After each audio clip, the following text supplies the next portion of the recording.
13তম জাতীয় সংসদের স্পিকার ও ডেপুটি স্পিকারকে শপথ পড়িয়েছেন রাষ্ট্রপতি মোহাম্মদ শাহাবুদ্দিন। বৃহস্পতিবার দুপুরে জাতীয় সংসদ ভবনে রাষ্ট্রপতির কার্যালয়ে এই শপথ অনুষ্ঠিত হয়।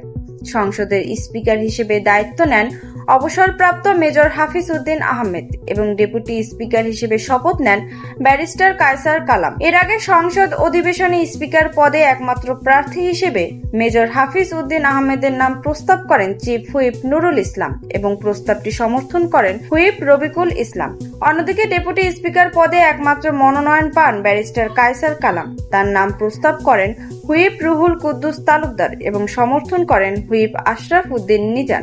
পরে সংসদে হ্যাঁ সূচক ভোটে প্রস্তাবটি গৃহীত হলে তারা যথাক্রমে স্পিকার ও ডেপুটি স্পিকার পদে নির্বাচিত হন।